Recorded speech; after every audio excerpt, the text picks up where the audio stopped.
Президент Сооронбай Жээнбеков бүгүн 12 сентябрда мамлекеттик ипотекалык компаниясы ачык акционер коомунун башкармалыгынын төрайымы Элмира Абжапарованы кабыл алды. Бул тууралуу президенттин аппаратынын маалыматтык саясат бөлүмү билдирет. Жарандарды жеткиликтүү турак жай менен камсыз кылуу чөйрөсүндөгү мамлекеттик саясаты жана мамлекеттик ипотекалык турак жай насыялуу системасын жакшыртуу боюнча чаралар талкууланды. Президент МИК астында өлкө жарандарынын төлөө жөндөмдүүлүгүн эске алуу менен ипотекалык насыялоонун жеткиликтүүлүгүн арттыруу боюнча милдет турганын эске салды. Мындан тышкары пайыздык ченди төмөндөтүү мүмкүнчүлүгүн карап чыгуу сунушталды. Элмира Абжапарова бүгүнкү күндө МИК бюджеттик финансылык көз карандасыздыктан акырындык менен чыгуу үчүн донорлук каражаттарды тартуу активдүү колго алынып жатканын маалымдады. Ал бул багытта эл аралык каржы институттары менен активдүү иштер жүргүзүлүп, жакынкы убакта KfW Немец банкынын гранттык каражаттары иштетиле баштаарын кошумчалады. Пайыздык ченди төмөндөтүү маселеси боюнча МИК башчысы компания жакынкы убакта ипотекалык насыяны 6% менен берүү пландаштырылып жатканын маалымдады.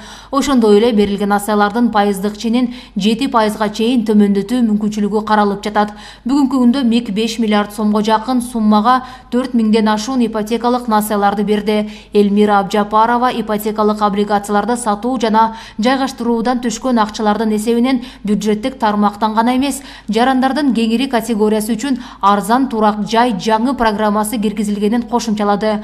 Алар үчүн пайыздык чен жылына 14% сом менен 15 жылга 20% баштапкы салымын түзөт. Мындан тышкары ал белгилегендей банктык эмес, адистештирилген финансы насыялык уюмду түзүүнүн жолу менен контракттык турак жай сактоо жаңы системасын киргизүү боюнча активдүү жумуштар жүргүзүлүп жатат. Бул системанын өзгөчөлүгү баштапкы салымды түзүү үчүн жарандардын, анын ичинде чет мамлекет эмгектенгендердин каражаттарын акырындап пайдалануу болуп саналат. Чогултуу мөөнөтү аяктагандан кийин системанын катышуучулары рыноктогу чендерге салыштырмалуу жеңилдетилген пайыздык чендери менен улуттук валютага 15 жылга чейин ипотекалык насыяны ала алышат.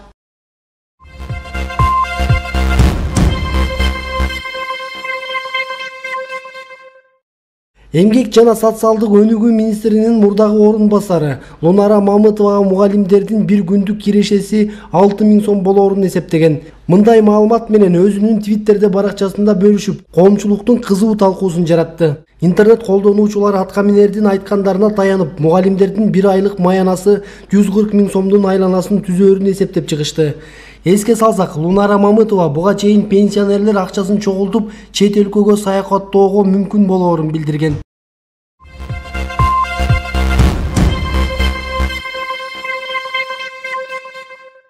Премьер-министр Мухаммедкалы Абылгазиевдин төралыгы алдында өкмөткө караштуу антикоррупциялык кеңештин жаңы курамындагы жыйын өттү. Жыйынга ошондой эле коопсуздук кеңешинин катчысы Дамир Сагынбаев катышты.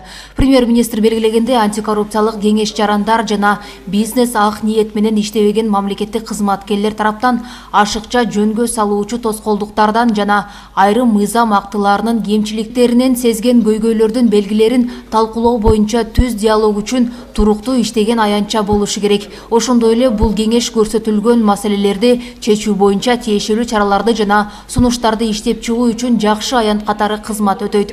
Министрлер кабинетинин башчысы белгилегендей, бардык тармактарда жана ишмердүүлүк чөйрөлөрүндө коррупциялык көрүнүштөрдүн себебин жана шарттарын жоюу, мамлекеттик башкаруунун натыйжалуулугун жогорулатуу жана мамлекеттик кызмат көрсөтүүлөрдүн сапатын жакшыртуу Кыргыз Республикасынын 2018-2020 жылдарга карата өнүктүрүүнүн биримдик ишеним жаратмандык программасында аныкталган өкмөттүн ишинин негизги артыкчылыктары болуп саналат. Премьер-министр сөзүндө улагандай, белгиленген иштердин алкагында өкмөт тарабынан коопсуз шаар долбоорунун биринчи баскычы ишке ашты. Адамдын жүзүн таануу функциясы менен 800дөн ашуун видео байкоо камералары орнотулду. Бишкекте аппараттык программалык комплекстер жайгашкан тилкелерде жол кырсыктарынын 46,9% азаюусу байкалууда. Тактап айтканда, 2018-жылы каттоого түшкөн 81 жол кырсыгына салыштырганда 43 учур катталган. Ошондой эле жол кырсыгынан жаракат алгандардын саны 50,8% кыскарган же 2018-жылы жол кырсыгына кабылган 108 адамга салыштырмалуу 52 жаран учураган. Чүй облусу боюнча дагы ушундай эле жагдай. Мында жол кырсыктарынын жана жараат алгандардын санынын кыскаруусу байкалат. Тагыраагы 2018-жылдагы 4 авария жана 6 жабырлануучуга каршы 2 жол кырсыгы жана 3 жабырлануучу. Өкмөт башчы ошондой эле өлкөнүн санариптештирүү боюнча иштер жүрүп жатканын, анын негизинде түндүк мекемелер аралык өз ара аракеттенүү системасына 66 мамлекеттик орган кошулганын, 74 маалымат базасы иштелип чыкканын жана 24 мамлекеттик органдын бири-бири менен маалымат алмашуусу камсыздалганын билдирди. Антикоррупциялык кеңеште арыздарды кароодо жана жарандардын кайрылууларында, ошондой эле плансыз салыктык текшерүүлөрдү жүргүзүү маалындагы коррупциялык тобокелчиликтерге байланыштуу маселелер талкууланып, көрсөтүлгөн тобокелчилик менен маселелерди жокко чыгаруу боюнча ыйгарым укуктуу мамлекеттик органдар сунуштар иштелип чыкты. Өкмөт башчы кеңештин мүчөлөрү менен коррупцияга каршы саясаттагы актуалдуу маселелерди талкуулап, сунуштар жана эскертүүлөр болду. Айтылган сунуштар ишке ашыруу маселеси Кыргыз Республикасынын өкмөтүнө караштуу антикоррупциялык кеңештин кийинки жыйынында каралат. Правительству очень трудно, потому что мы должны иметь поддержку и со стороны бизнеса, и со стороны законодателей, и общественности и так далее. Очень много проблем. Говорят же, что вот правительство не делает реформы. Да.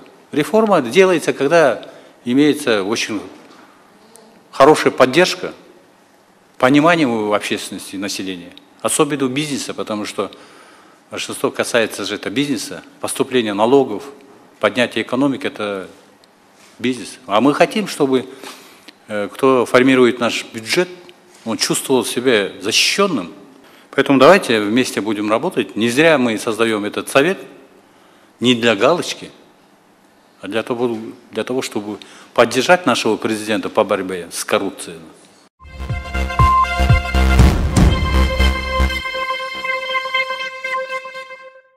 Бишкектин 1-май райондук сотунда Ата Мекен саясий партиясынын лидери Өмүрбек Текебаев менен өзгөчө кырдаалдар министрлигинин мурдагы башчысы Дүйшөнкул Чотоновго карата кылмыш ишин кайра кароо башталды. Сот судья Айнура Сатарованын төрагалыгы астында өтүүдө. Отурумдун жүрүшүндө Өмүрбек Текебаев күнөөнү мойнуна албай турганын айтты. Айыптоочу кортундуда мени Маевскийге, мамлекетке же Кыргызстандын жарандарына чыгым келтирди деп айтылган жок. Ал жакта чыгым жок дегенде бир тыйынды түздү деп да көрсөтүлгөн эмес. Эгер чыгым болсо, анда кайсыл кылмыш тууралуу кеп болот? Эмнеге мени күнөөнү мойнума алышым керек? Экинчиден, прокурорлор жемкорлук тууралуу айтып жатат. Мен аны уктум, бирок түшүнбөдүм. Алар мени бир канча жолу абалдан пайдаланып деп айтып жатышат. Менин укугума баш мыйзамды жазуу гана кирген, бирок бул тууралуу эч нерсе айтылган жок. Мында мен ким болуп калдым? Уюштуруучу, аткаруучу же байкоочумунбу? Ролду так аныкташ керек, деди ал. Өзгөчө кырдаалдар министрлигинин мурдагы башчысы Дүйшөнкул Чотонов дагы күнөөнү моюндабай турганын билдирди. Айтымында 2010-жылы Ошто өз бөлмөсүнөн чыкпай отурган. Бүгүнкү процесске күбөлөр толук келбегендиктен отурум 1-октябрга жылдырылды. 21-августта Жогорку сот Өмүрбек Текебаев менен Дүйшөнкул Чотоновдун кылмыш ишин жаңы ачылган жагдайларга байланыштуу кайра кароого жиберген.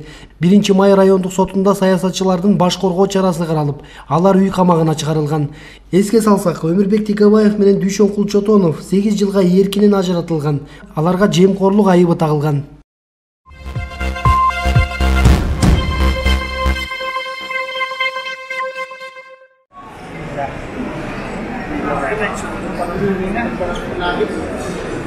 Алымдар кеңешчинин мүчөсү Чубагажы Жалилов Түштүк Кореядагы мекендештер менен жолугат. Бүгүн Түштүк Кореяга учуп баргандыгы Facebook баракчасына маалымдады.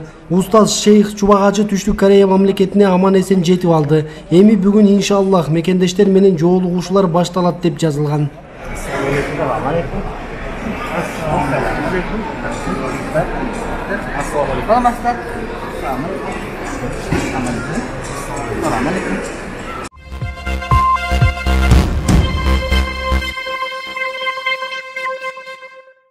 Кечээ 11-сентябрда өкмөттүн Нарын облусундагы ыйгарым укуктуу өкүлү Эмилбек Алымкулов Жумгал районуна болгон иш сапарынын алкагында Ак Татыр айылындагы Отунчу Ногойбаев атындагы мектептин жаңы имаратын курулушу менен таанышты деп билдирди аймактык кабарчы.